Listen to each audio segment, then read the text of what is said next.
Hi there. So this morning we're going to start standing, and if you had a slant board, you would use a slant board. Of course, not something everybody has. So if you don't have a slant board, we are going to create a slant board like prop. So the way we do that in realignment classes is with 2 yoga blocks. And you take your 2 yoga blocks and you set them 2/3 of your foot length away from the wall. So 6 inches depending on how long your foot is.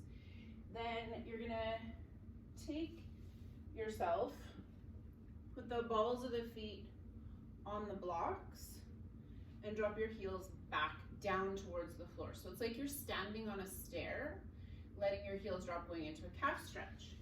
You have to adjust where the blocks are so that eventually your heels are going to hit the wall.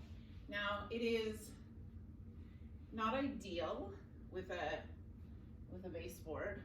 Doing this against a door that locks would actually be sort of ideal, or I guess against the side of the door that doesn't open out, so that your heels can come right to the wall and it's not uncomfortable in the back of the heel. Now we're going to hang out here for a little while. It is not delightful.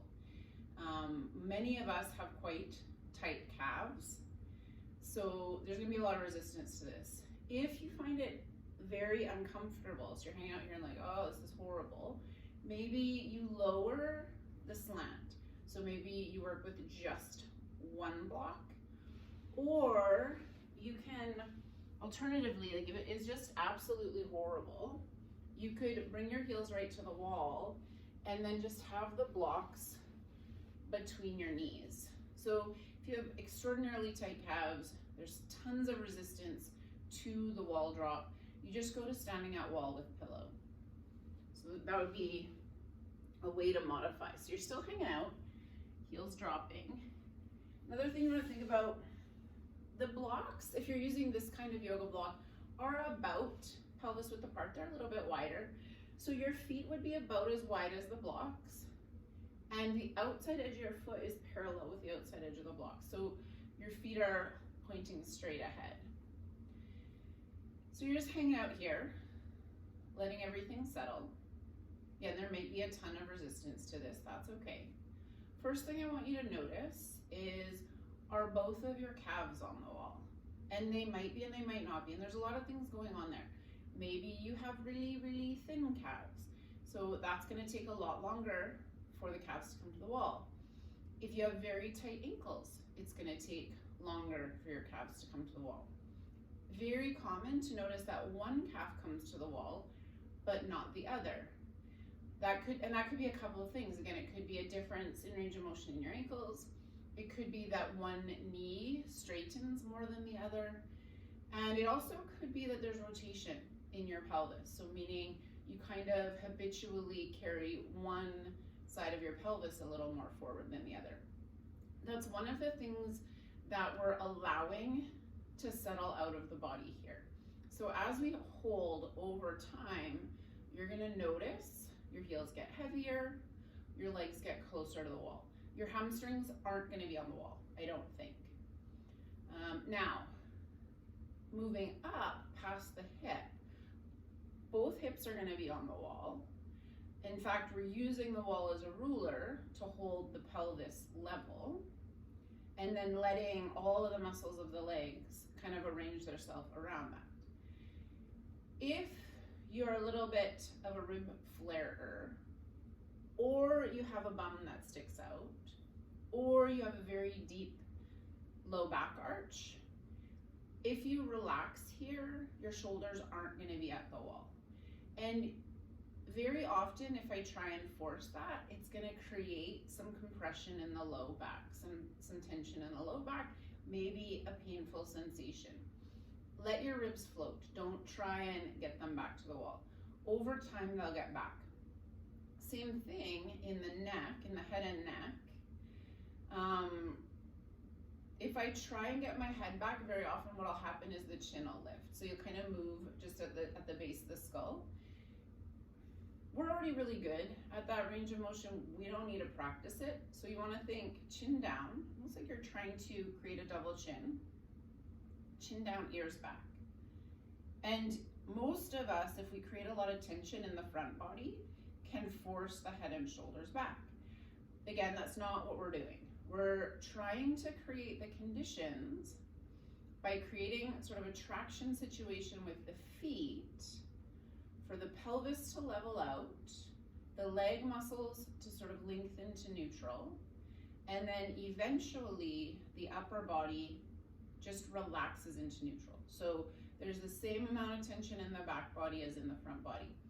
And like for me, and I don't know, we've been here a couple of minutes, that's starting to happen. It can take anywhere from no time at all to months for the body to come back. It really just depends on what you're working with in your body, how much forward flexion you have. So just be easy with it. Let yourself breathe. And then I'm gonna get you to think about knifing your shoulder blades together. So you're gonna squeeze your shoulder blades together. And then we're gonna pick the shoulders up and put them down.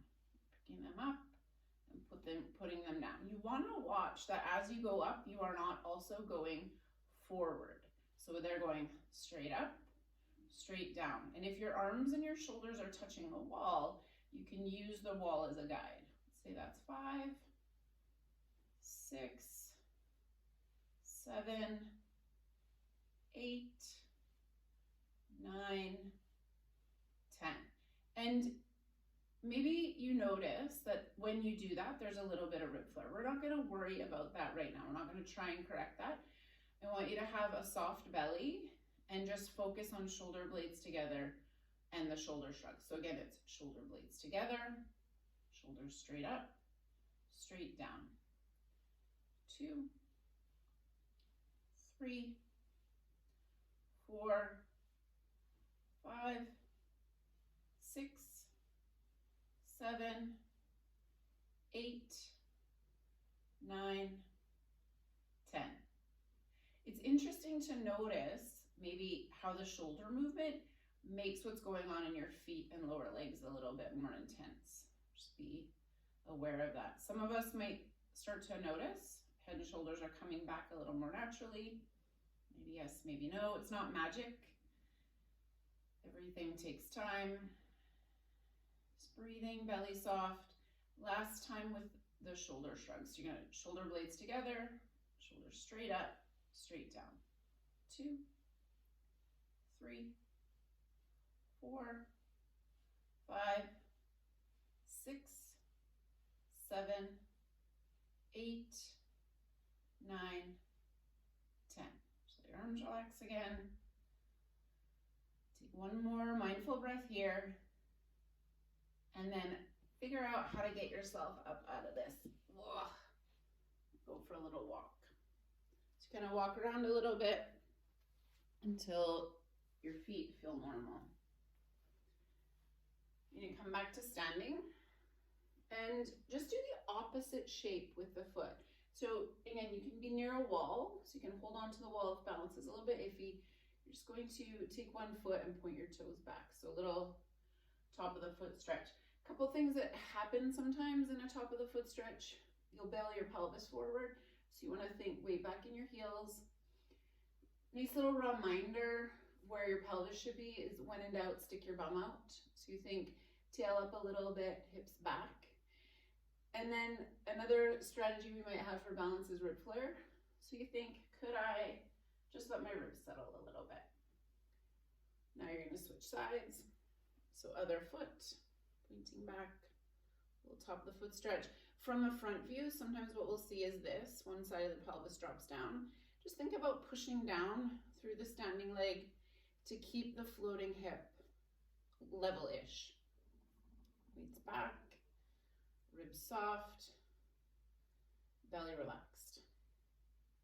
Absolutely might get a cramp in that back foot. Don't even worry about that. You're gonna step back and just stand, parallel feet, pelvis width apart. Kind of notice how standing feels. Now, when in standing, sometimes I like to have the 2 blocks between the knees. It just gives a sense of a little bit of stability in the hips and is particularly helpful for people whose pelvis bails forward. Just for interest's sake, just for fun, let's try this. So stand with your feet turned out. So you're a little duck-footed, and kind of notice, first of all, does that feel comfortable? What's going on with my knees? What's going on with my hips? Very often what we might notice when we're duck-footed is a little bit easier to let your pelvis shove forward. Now make yourself just a little bit pigeon-toed. And what we might notice when we make ourselves a little bit pigeon-toed is that now our thighs are rolled in.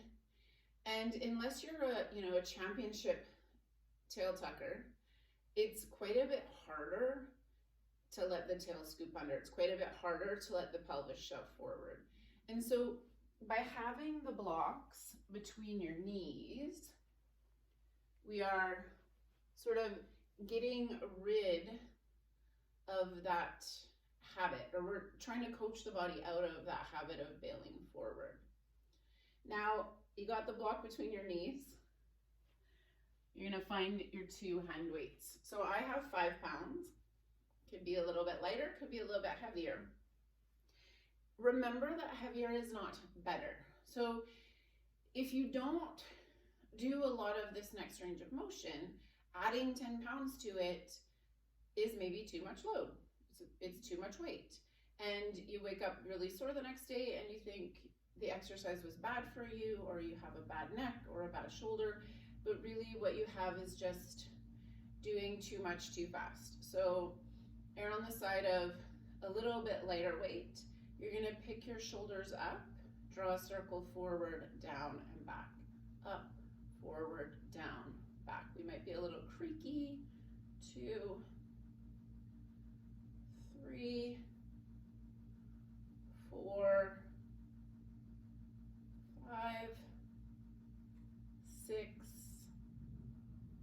7, 8, 9, 10. Now go the other way, go up, back, down, forward. 2, 3, 4, 5, 6, 7, 8, 9, 10. Take a break, just notice. Now, you're gonna let there be a little bend in your knees and a hip hinge. And then you just kind of let your arms hang. So being pretty mindful of what's going on here. Again, if you hinged forward and all of a sudden sensation showed up in your back, first thing I want you to think about is, am I really arching? So are you truly hinging from your hip? Or are you trying to make it look like you have a lumbar arch from your rib cage? So what first thing you want to do is just tuck your ribs up in a little bit, so the arch in your back will be less, and hopefully with that little bit of rib tuck, then the sensation in your low back will be less. And suitable amount of weight. I want you to let your arms hang, let your shoulder blades go wide, and then it's shoulder blades together, pull up, arms down, shoulder blades wide, shoulder blades together, pull up, arms down, shoulders wide, together, up, down, wide. So make sure in this little bit of a row that you are using your shoulder blades, not just your arms. So we want to use our upper back and not just the shoulder. Notice if you feel like you have to suck in your stomach, or if you can let your back and your hips do the work. breathing.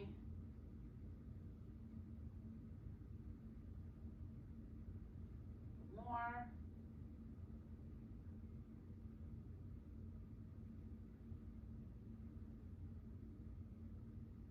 And you're going to stand up, take a break, set your weights aside. Just for a moment, stand. You're not lightheaded. You close your eyes, you take a breath. Now, you're gonna head to the wall. We're gonna do just a really brief little air bench or wall sit. So you're gonna walk your feet forward. In the Egoscue method, in air bench, we should always be able to see our toes. So as you slide down, you should always be able to see your toes in front of your knees. And then you wanna think about top of the pelvis, knee and heel all in line, so parallel, and your feet pointing straight ahead. If your knees don't love this, you stay up a little higher. Also can be nice to put the blocks back between the knees. So again, in Egoscue, the air bench, we are totally flattening out our back. You're letting your chin drop and you're breathing.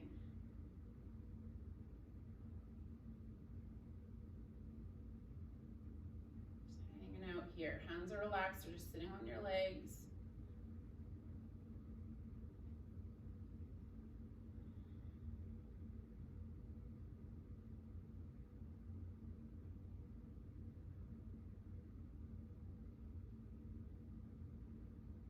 Take one more breath. Stand yourself up. Just go for a little walk. So walk around a little bit. You're gonna come on back. You're gonna find a light, smallish yoga block. So continuing with a little bit of work for our shoulders, you got the yoga block in the palm of your hand, and it's straight out from your shoulder. So shoulder height-ish, and then you're gonna pull in, bring the block around and behind you. Now, you can move your torso as much as you need to, or you move it as little as possible. And we can go around just a couple times. You're breathing.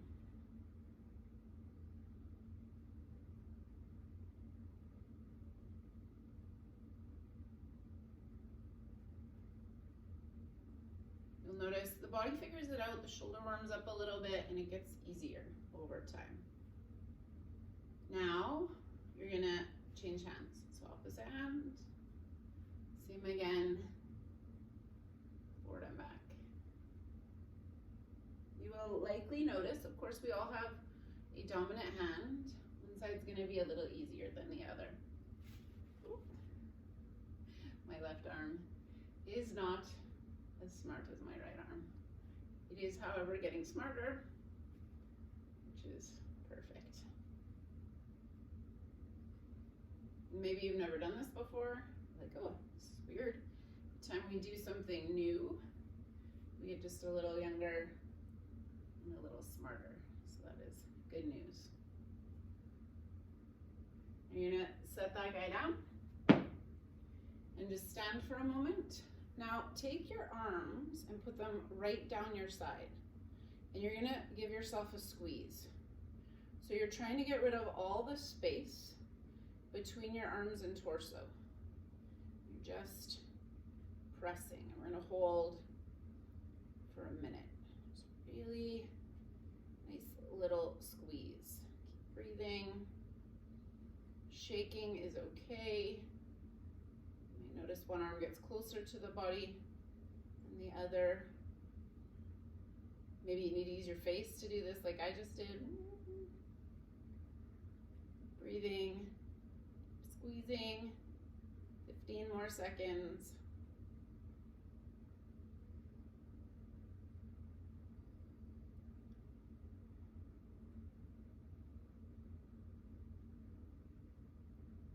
Take one more breath.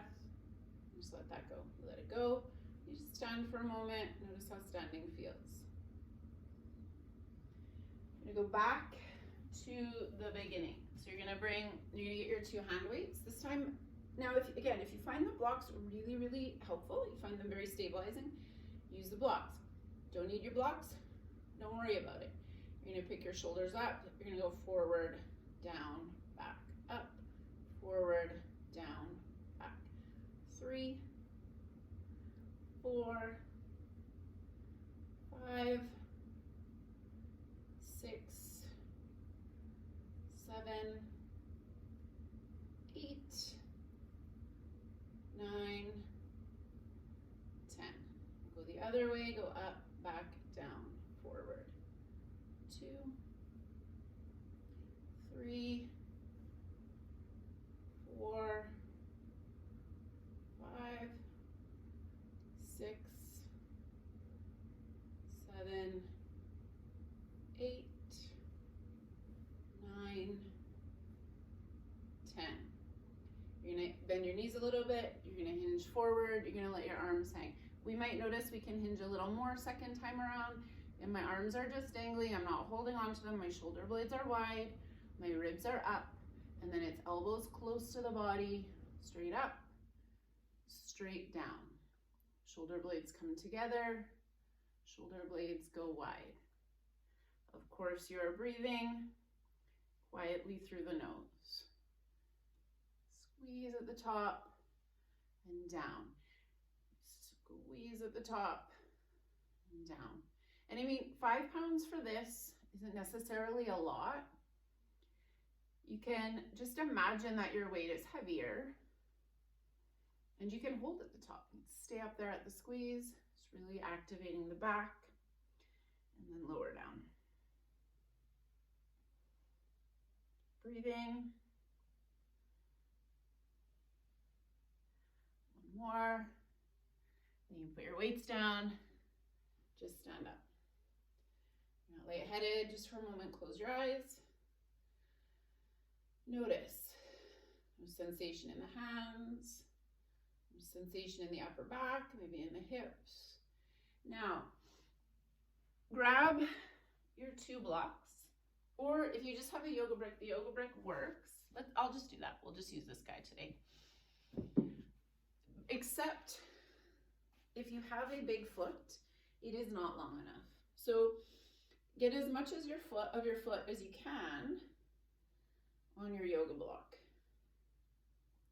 So we've got a couple things going on here. The yoga block is squishier than the floor, and so it might be a little more challenging. Make sure you're near a wall if you need the wall for balance. Just breathe. There is a very common tendency for the pelvis to want to swivel. Think about pulling the standing hip back to keep the floating hip forward. Just notice, breathe. Just hanging out here. And so for some of us, we'll start to feel kind of a burning sensation, maybe in the ankle, maybe in the calf. Definitely want to feel it in the side bum, so where your glute med is. You're gonna step back, step off, just stand for a moment. Observe the difference in the leg that you were balancing on opposed to the leg that you were not, and then switch. So you got opposite foot on, observing if one hip has a bigger tendency to want to swivel. I know my left hip takes a little more conscious effort to stabilize. And that the floating leg is just hanging as best you can without letting the pelvis drop. So we are not hanging out like you have a bag of groceries on your hip or a laundry basket on your hip or a small human or something. So you're just pushing down through the standing leg to keep the pelvis level. You're going to step back, step off, just stand. So I also have a kettlebell. It is 13 pounds, so it's a little bit heavier, but you can stick with whatever weight you were using before because we're just making your body a little bit heavier. So I went from being like 150 pounds to now being 163 pounds. And we're gonna add that weight to our list. And it's interesting how sometimes you might think, oh, adding weight makes it harder. We might actually notice that adding weight makes the balance easier, because your body does different things to stabilize around that weight. And we're gonna move it to the other hand. And as soon as you move the weight to the other hand, you're gonna notice the hip has to do different things to keep you here. Just observing that. And then if your balance is really good, you're feeling really stable, we're gonna add a little variety, add a little movement. Just a little round and round. And go the other way. Just challenging the body. Again, if this doesn't work for you, if it doesn't feel great, if it creates fear, anxiety, don't do it. Leave it out for now. Scale back. Go back to a lighter weight. We could lift the weight up overhead a couple times. Again, so that's like that side. The other side.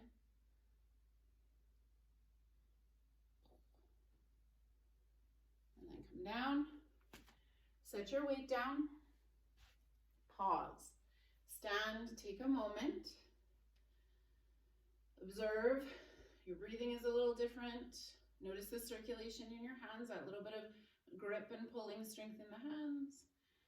Notice how your hips and shoulders feel. Maybe even observing how your feet feel about that. And then we're gonna switch sides. So, and don't necessarily do what I tell you to do. Do what makes sense. So for me, picking the weight up in the same hand as my balancing legs feels very stabilizing. Makes the balance easier. And here on my left side, it makes it easier for me to keep my right pelvis square. So there's a less tendency for my pelvis to yaw backwards. Just hanging out here. It's also really interesting to observe how adding weight makes the shoulders feel, particularly if you're a person with achy shoulders and an achy neck. Sometimes adding weight will actually make you feel better. So just checking in with that. And then we're gonna switch. Definitely feel a big difference for me on this side. Breathing, a lot more. It's my more sensational hip for sure. And we're gonna add a little movement. You're gonna be cautious with adding movement, particularly on the side that you feel less confident with. I mean, there's a risk of falling off the block. Breathe. Flailing is perfect. You go right ahead and flail. You may add a little upper movement.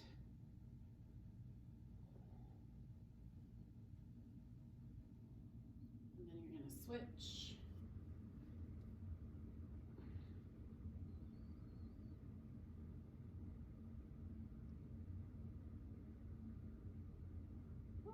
I tend to always spend more time on my right side because I usually teach that side first. And it is my favorite side. So spend another moment over here on my less strong side.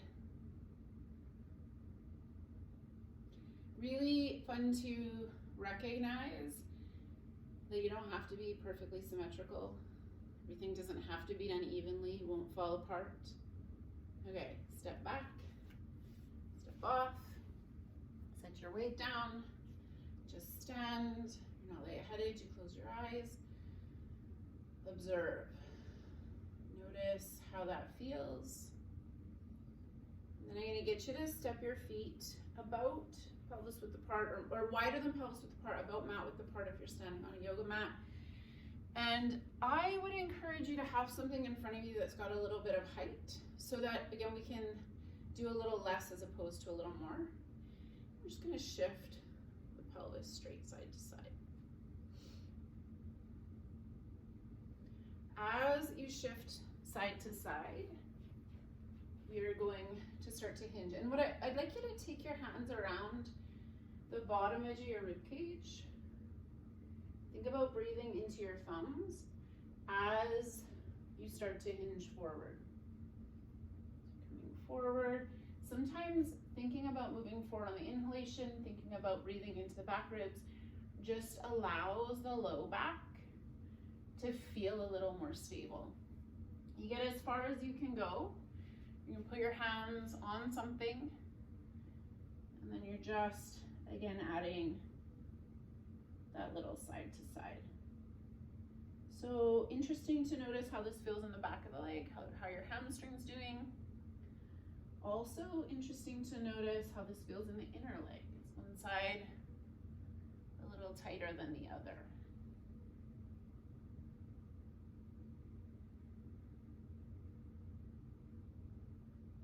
You're gonna come back through center. You're gonna pick yourself up. Now, we are gonna add the standing balance with our row. You can, we'll use 2 weights. You could always do this with 1 weight, but we'll use the 2. So you're gonna have your 2 hand weights,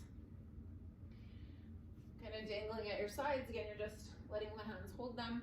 Take weight into maybe your favorite leg, and then you're gonna hinge forward. And you can have a little bend in the standing knee. You can do whatever you want with your back leg.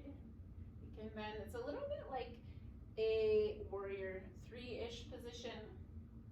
So you're reaching the back leg back, you're hinging. You want to try and think about shoulder, hip, and heel of the back leg being inline-ish.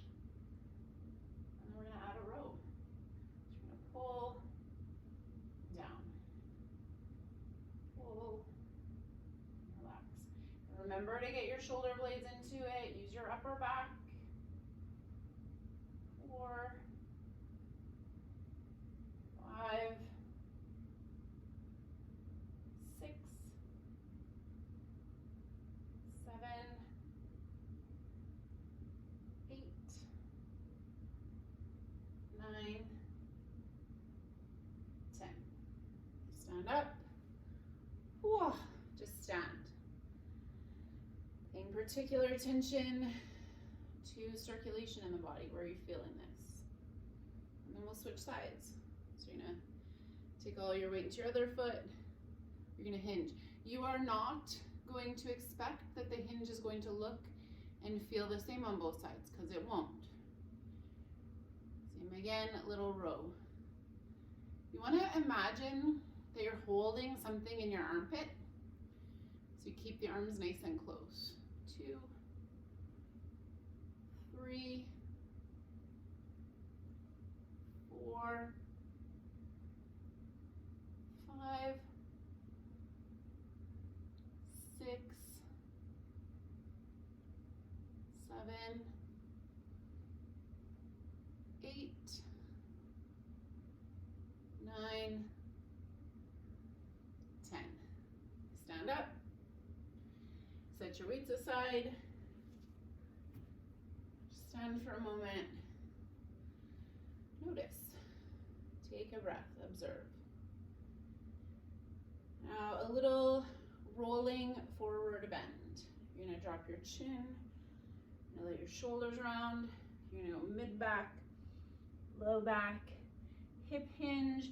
Very naturally at some point your knees are going to want to bend. Let them. Hands are going to come to the floor. Do whatever you got to do to get your hands to the floor. So bend as much as you need to bend. It doesn't have to be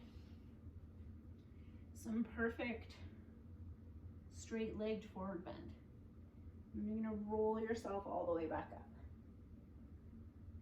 Get to the top. You take a breath. Same again. Chin, shoulders, mid-back, low back, hip hinge, soft knees, fingertips on the floor, everything hanging. Take a breath.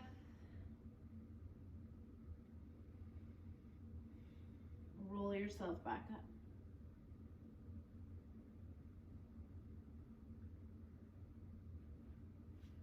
Again, the same thing, we're gonna add a little bit more. So it's chin, shoulders, mid back, low back, hip hinge, soft knees, fingertips on the floor.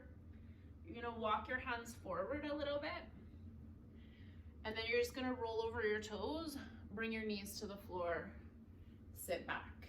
So it's a low kneel with a toe curl. If your knees, if that was an easy movement, you can always bring your knees to something. Do whatever you have to do to get down onto the floor. And again, you might not be all the way back on your heels. You might be up in a high kneel, that's okay too. So from here, you're gonna bring your hands back to the floor. You're gonna push yourself back up, walk your hands back, roll all the way up to standing. Get up to standing, take a breath. Same again, it's chin, shoulders, mid back, low back, hip hinge, soft knees, fingertips on the floor. Walk your hands a little bit farther forward. So now you're in a short dog, a short down dog. So our high, head is low. You can pedal your heels a little bit. So maybe you are bending one knee, straightening the other. Just breathing. Soft knees, walk your hands back. Weight comes in your heels. Be as low as you need to, be as bent as you need to. Roll yourself all the way back up. You get to the top, you take a breath. Last time, it's chin, shoulders, mid back, low back, hip hinge, soft knees, fingertips to the floor. Walk yourself forward. This time you're gonna walk all the way into a high plank. High. Now, feel free to drop your knees. That is perfect. We're gonna lower down with control. And I want sort of that same idea. I got something in my armpits and I'm pushing the floor away and then I'm pulling the floor towards me. Drop your knees as you need to, push yourself back up. Same again. Pull yourself down, push yourself up. We're doing it 3 more times. If 5 is too many, don't do it. Pull yourself down, push yourself up. Same again, pull down, push up. Last one, pull down, push up. From here, little down dog, let your head drop, take a breath, roll over your toes, sit down on your knees, sit back, little Japanese. Bring the backs of your hands to touch, see if you can get your thumbs to touch, pull down.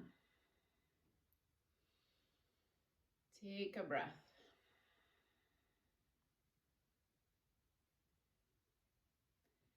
Weight's gonna come forward. Any way that works for you. So you're coming down onto the floor, onto your right side. You want a 90-degree hip, 90-degree knee. Right hand is gonna hold left knee. If you relax and your head doesn't come to the floor, put something under your head. Feel free to have the neck feel a little bit comfortable. So you're holding on to that knee. You're gonna reach your left arm up. Face is gonna follow the hand and you're gonna reach back. We're not gonna hold as long as we might here. We're just gonna hold for a couple of breaths. Noticing if the top knee wants to slide back. And it's not that is a bad range of motion or harmful or horrible, but what you might notice is when you let that leg slip back, your shoulder got to the floor. But your shoulder didn't get to the floor because of your waist. It got to the floor because of your hip. So, and we'll switch sides. So you're gonna come back and you're gonna switch sides.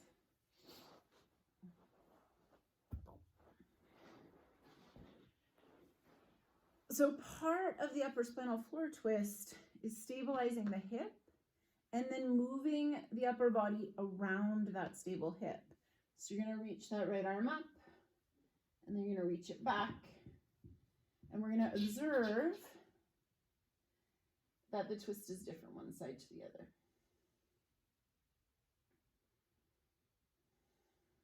Now, I want you also to notice, and I'm doing this, and it's not a bad thing to do, but I am letting my arm hang. So it feels like there's a stretch across the front of my shoulder, there's a stretch in my waist, there's a little stretch in my hip. But this sort of passive hanging of the shoulder, while there's nothing wrong with it, there's also possibly nothing particularly helpful about it, especially if I'm a person with shoulder pain. So we're going to change the twist a little bit. You're going to bring yourself back, you're going to bring yourself up, and then we're going to switch sides. So we're going to go same thing, 90-degree hip, 90-degree knee, and you're going to have your weight. So what you're going to do is we're going to keep the knees stacked. You're going to make a little bend in that top elbow, and you're pushing away into the weight so you can feel this muscle turn on. This is your pectoralis, and there'll be a little hole in your armpit. You want to find that little egg hole. Now, maintaining that tension, just move your rib cage back and the weight will start to feel heavier. So again, I'm not just moving at the shoulder. I'm moving from my waist, keeping my chest on and my arms strong. And what we hopefully notice then is we're loading the waist in a different way. So just changing the twist. Again, a passive twist is not bad or horrible. An active twist is not amazing and perfect. They're just different. You're going to look up. You're going to look back. And you're going to let the body breathe. So you're not trying to manipulate the breath.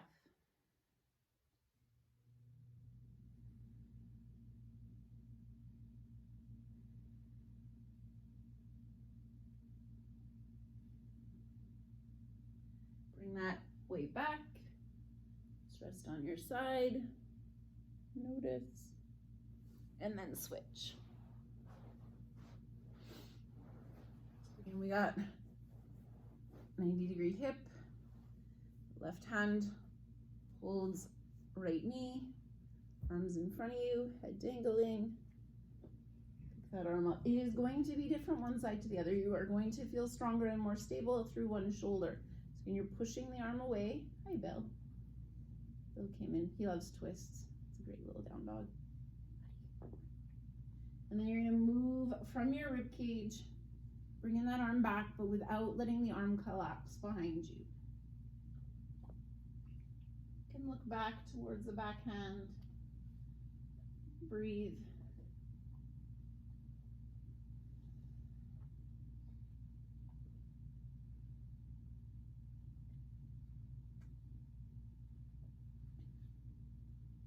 Take one more breath here.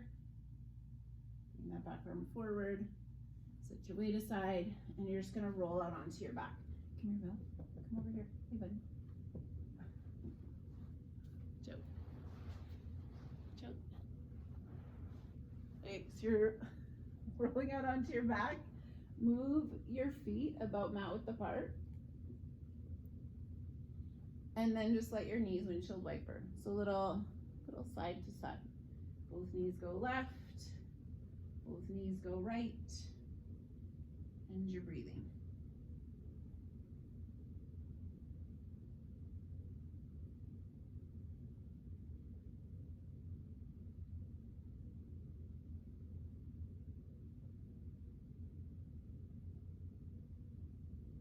Legs are going to come back through center. Now you can decide, you can hug your knees into your chest if that feels good to you. You can do that if that feels great. It's not always necessarily something we need to do. And then maybe it's feet together, knees wide. Again, if you don't find bound angle particularly helpful, don't do it.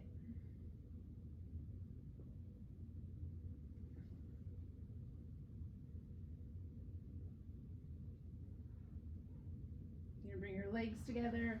You're going to stretch your legs out and lie flat. You stretch your legs out, you lie flat. Just observe how lying flat feels. If it doesn't feel particularly restful, feel free to put something under your knees. Feel free to put something under your head. You might rest on your belly instead of your back.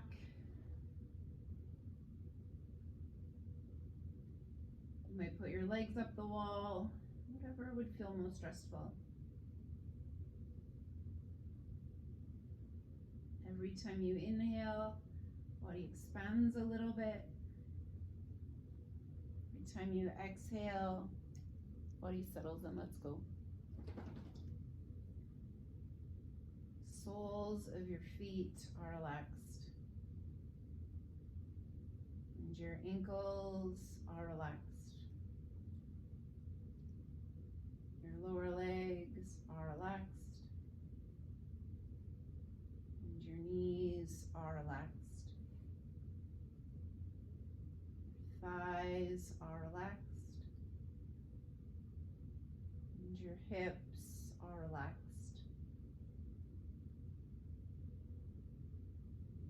Your low back is relaxed. And your middle back is relaxed. Your stomach is relaxed. And your chest is relaxed. Your fingers are relaxed. And the palms of your hands are relaxed. Your arms are heavy and relaxed. Your shoulders are relaxed. Your neck is long, your throat is soft, your jaw is relaxed. Space between your teeth, softness in your tongue, your lips are relaxed. Feeling the corners of the mouth dropping back to the floor beneath you. Your cheeks are relaxed. All the little muscles around your eyes are relaxed. Eyelids resting softly. Feeling the corners of the eyes dropping back to the floor beneath you. Your forehead is smooth and relaxed.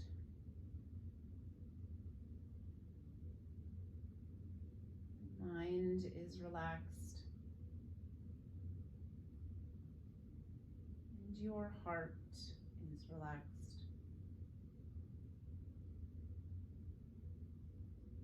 In stillness for just a few minutes longer, really watching your breath, completely relaxed.